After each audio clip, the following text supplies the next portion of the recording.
So I'm going to show you all why you cannot trust your ears. Your ears are liars, and we're going to find out about why. I need to share my screen.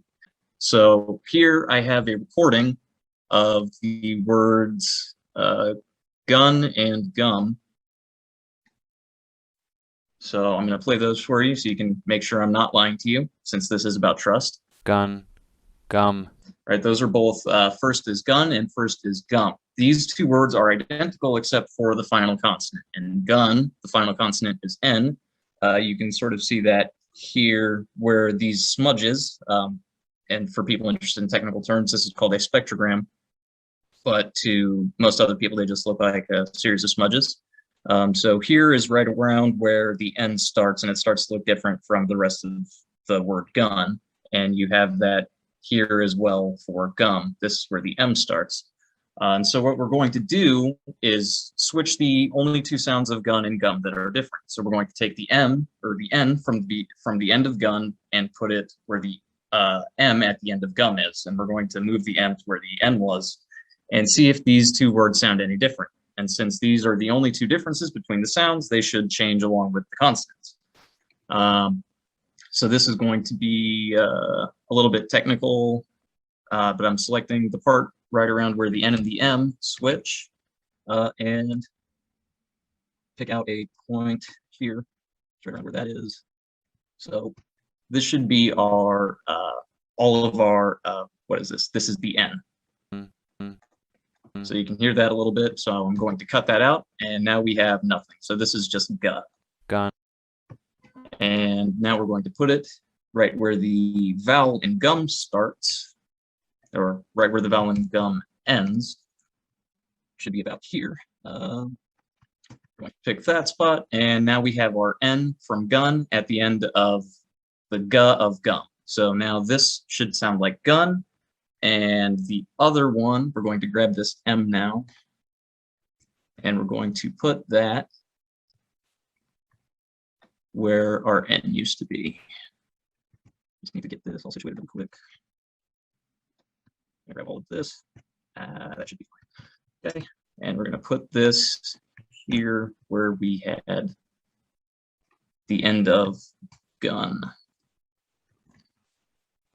Might sound a little weird because I didn't quite do the editing right, but we expect that this should now sound like gum, our first word, because we put the N after G.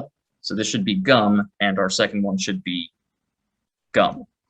And now we're going to see if that ends up coming out the way we expect. Gun, gun, gun. So I don't know about everyone else, but to me that sounds like gun still, even though I put an M there. And we'll see if this sounds any different. Gum, gum, gum. So that still sounds like gum to me. And so maybe it just doesn't matter if you switch around N's and M's. So we have another pair of words that only differ by the presence of an M or an N. So we have me and knee. Me.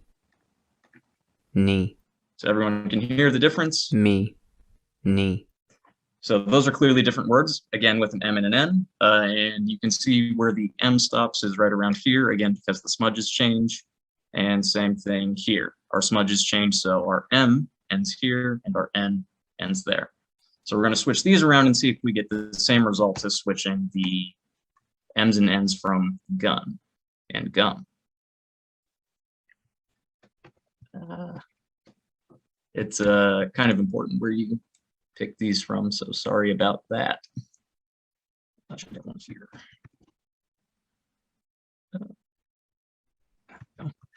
So now our M has been taken out of me, and we're going to put it where knee used to be.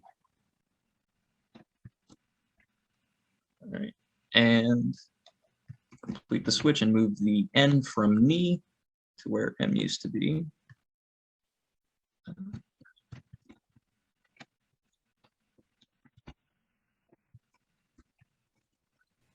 Knee. Me. So now these have switched where we now hear Knee. knee, Me. me.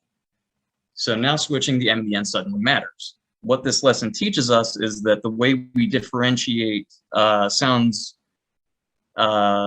the contrast between sounds doesn't always have to do with the actual sound itself. So in the gun gum difference, we actually determine whether we're hearing an M or an N at the end of a word during the vowel. So if you look at these smudges, you can see that they behave a little bit differently at the end. In gun and gum, the end of the vowel here, right, the smudges basically say straight. And at the end of the vowel in gum, the smudges kind of pinch together at the end.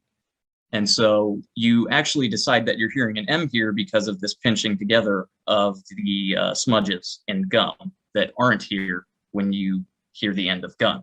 And that's really what you're deciding means you're hearing gun instead of gum.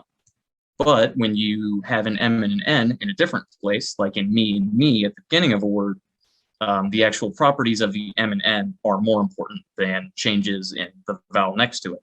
And so that's kind of a way that you decide you're hearing what information in basically an acoustic signal. And I think that's everything I had. So you can't always trust your ears, because even though you know you're changing something, you might hear it a little bit differently. So don't trust your ears.